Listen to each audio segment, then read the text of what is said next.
Dear friends, many of the modern apologetic Muslim scholars will try to tell you about the amazing, miraculous revelations in the Quran. And they will engage mental gymnastics and will concoct newer meanings of Quranic words, trying to claim that Quran is an everlasting, miraculous revelation. But Quran is heavily influenced by paganism, Christianity, Judaism, Zoroastrianism, even by Hinduism. If someone studies religious anthropology of that region and then deciphers Quranic verses like I did and studies religious, at least Islamic historiography, things will become clearer.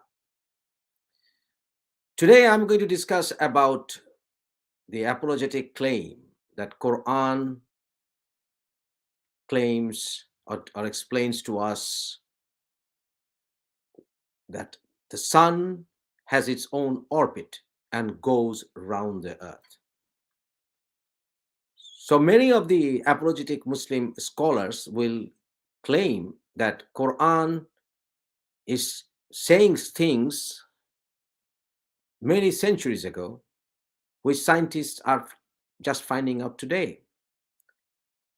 Amazingly, some Islamic scholars of today will even tell you that what James Webb telescope is finding, Quran foretold that many centuries ago.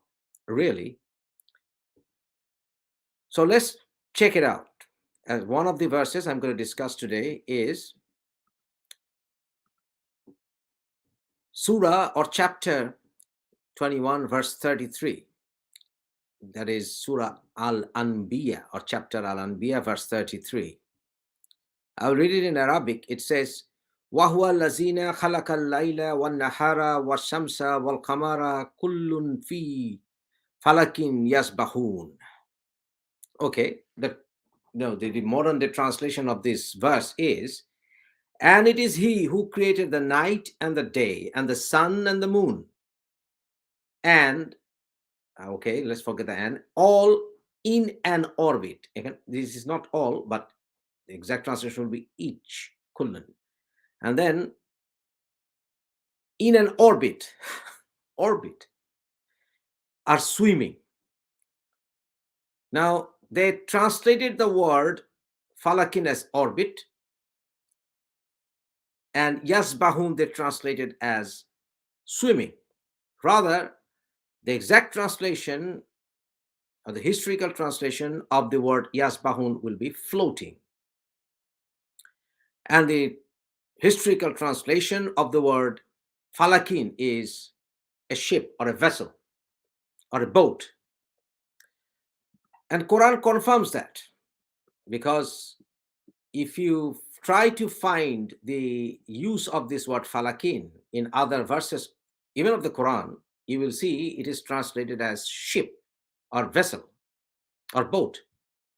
For example, chapter 2, verse 164, chapter 7, verse 64, chapter 10, verse 22, chapter 10, verse 73, chapter 11, verse 37, chapter 11, verse 38, chapter 14, verse 32, chapter 16, verse 14, chapter 17, verse 66, chapter 22, verse 65, chapter 23, verse 22, chapter 23, verse 27, goes on. Chapter 23, verse 28, chapter 26, verse 119, chapter 29, verse 65, chapter 30, verse 46. I can go on.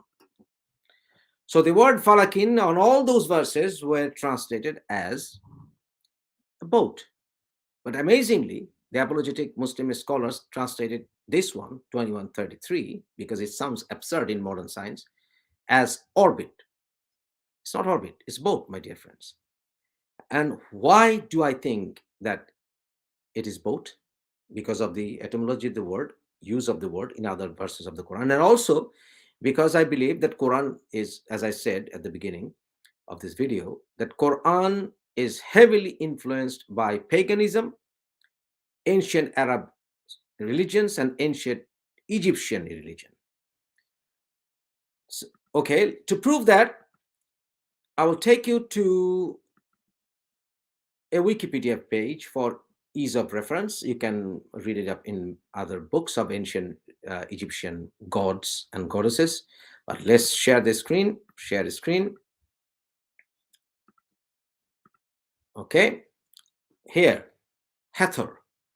Hathor was a major goddess in ancient Egyptian religion, as you can read. Yeah, it's very clear. Was a major goddess in ancient Egyptian religion who played a wide variety of roles. As a sky deity, she was the mother and consort of the sky god Horus and sun god Ra, both of whom were connected with kinship, and thus she was the symbolic mother of their earthly representatives, the pharaohs. Okay, very good. Now let's scroll down. Here, sky goddess. In this paragraph, let's read. Hathor was given epithets, mistress of the sky and mistress of the stars, and was said to dwell in the sky with Ra and other sun deities. Egyptians thought of the sky as a body of water through which the sun god sailed, and they connected with the waters from which blah blah blah blah blah. So here, Egyptians thought of the sky as a body of water through which the sun god sailed, and they connected with it, blah blah blah. So now you know what 21:33 of the Quran is in fact referring to. I personally believe the Quran was never even written down as a single book. Quran was never revealed as a single book. Rather, Quran is a collection of various manuscripts from various religious scriptures. It was concocted, I think, in the 9th century, and it went on to add some more pages until the 11th, almost the 10th, early 10th, late 10th century. So it was never meant to be a book, and there are so many evidences which I'm providing you in my various lectures, that Quran is a collection of various manuscripts from various eras, from various geographical locations. And the language of the Quran and the Arabic used in the Quran and many things bear proof to my claims. So 21:33 explained today is another evidence that Quran is nothing but rather a concocted book of lies and deceptions. Thank you for listening.